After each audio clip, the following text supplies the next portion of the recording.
السلام علیکم۔ آپ سب کو میرے یوٹیوب چینل کہانی گھر میں خوش آمدید۔ آج کی اس ویڈیو میں ہم ناول آنچل کی اوٹ کی ایپیسوڈ نمبر 11 سنیں گے۔ وہ ہچکچاتے ہوئے بولی، ہاں بتاؤ۔ وہ چائے کا ایک سپ لے چکے تھے۔ شجاع کسی اور لڑکی کو پسند کرتا ہے۔ شاید ہمیں یوں جلد بازی سے کام نہیں لینا چاہیے تھا۔ تم نے تو کہا تھا کہ میں نے اس سے کئی بار پوچھا ہے مگر اس سے ہمارا فیصلہ منظور ہے۔ ہاں، وہ مجھے بار بار یہی کہتا تھا مگر اب وہ اپنی بات پر قائم نہیں۔ تم جانتی ہو، اگر ہم اپنی بات کر کے پیچھے ہٹ جائیں تو ہماری بات کی کوئی اہمیت نہیں رہتی۔ مگر بیٹے کی خوشیوں سے اہم تو کچھ نہیں ہے نا۔ کم از کم اس لڑکی کو تو ایک دفعہ دیکھ لیں۔ وہ اس کی طرف داڑھی کرتے ہوئے بولی، شاید اسی لیے کہا جاتا ہے کہ عورت کی بات پر کبھی اعتبار نہیں کرنا چاہیے۔ پہلے تم نے کہا تھا اسے کوئی لڑکی پسند نہیں، پھر تم نے کہا کہ مجھے اظہر اچھی لگتی ہے، اب تم کہہ رہی ہو کہ وہ کسی اور لڑکی کو دیکھ لوں۔ وہ تر ہو کر بول رہے تھے، اچھا کون ہے وہ؟ آپ اسے جانتے ہوں گے، ہمارے آفس میں ہی کام کرتی ہے۔ نیاب نام ہے اس کا۔ کیا؟ انہوں نے چائے کا کپ فوراً سائڈ ٹیبل پر رکھ دیا۔ وہ حیرت کے ساتھ ان کے چہرے پر پریشانی نمایاں تھی۔ اس لڑکے کا دماغ تو خراب نہیں ہو گیا؟ وہ خود سر لڑکی نہ تو اچھی بیوی بن سکتی ہے اور نہ ہی اچھی بہو۔ وہ صاف انکار کر چکے تھے۔ ایک مرتبہ پھر سوچ لیں، شجاع کی خوشیوں کا سوال ہے۔ میں نے جو کہنا تھا کہہ دیا اور میرا فیصلہ اٹل ہے۔ ازل ساحل پر یوں ہاتھ اٹھانے کے بعد بار بار دل میں ملامت محسوس کر رہی تھی، مگر وہ خوش اس بات پر تھی کہ اس نے اپنے آپ کو جذبات میں بہنے کے بجائے اس لڑکے کو سبق سکھا دیا۔ لیکن وہ یہ نہیں جانتی تھی کہ اس نے اس بار سچی محبت کو ٹھکرا دیا تھا۔ ازل، تمہیں اس کے ساتھ ایسا رویہ اختیار نہیں کرنا چاہیے تھا۔ کومل ساحل کی طرف داڑھی کرتے ہوئے بولی، یار میں کوئی کھلونا تو نہیں جب جس کا دل چاہا کھیلا اور دل بھرنے کے بعد پھینک دیا۔ تم بالکل ٹھیک کہہ رہی ہو، مگر اس پر ہاتھ نہیں اٹھانا چاہیے تھا۔ تم اسے صاف نہ بھی کہہ سکتی تھی۔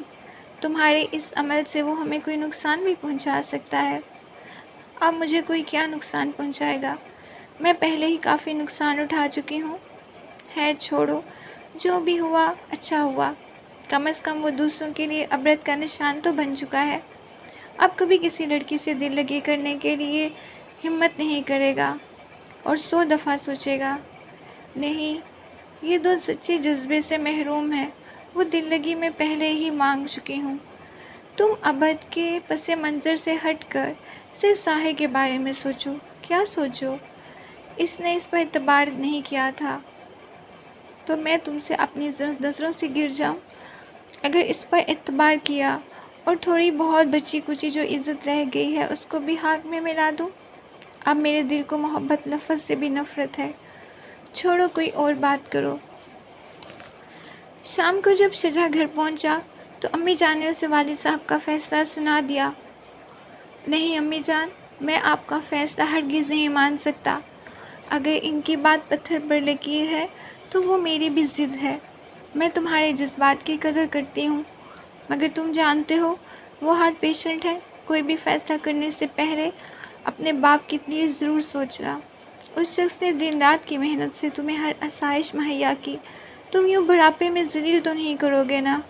وہ اس ماں کی منتوں کی طرف دیکھ رہا تھا جس نے ہر دعا میں تمہیں مانگا۔ اگر تم ہمیں ہماری محبت کا یہ صلہ دینا چاہتے ہو تو تمہاری مرضی۔ انہوں نے فیصلہ اس پر چھوڑ دیا۔ امی جان، آپ نے اپنی محبت کے سینے میں مجھ سے میری زندگی مانگ لی ہے۔ دیکھو بیٹا، تمہارے لیے تمہارے ماں باپ سے بڑھ کر کچھ نہیں ہونا چاہیے، اور تمہارے والد کا تجربہ تم سے کئی گنا زیادہ ہے۔ کوئی نہ کوئی بات تو ہے جو انہوں نے نیاب کو اپنی بہو بنانے سے انکار کر دیا۔ امی جان، صرف سوچ کا فرق ہے، اس کے علاوہ اور کچھ نہیں۔ وہ غصے سے اٹھ کر چلا گیا۔ امی جان اپنے بیٹے کے بڑھتے اختلافات پر کافی پریشان تھیں۔ ادھر نادر صاحب شجاع اور اظہر کے نکاح کی تاریخ طے کرنے کے سلسلے میں ان کے گھر چلے گئے۔ اظہر کے والد نے اپنے بھائیوں عادل سے مشورہ کرنے کے لیے شادی کی تاریخ طے کر دی۔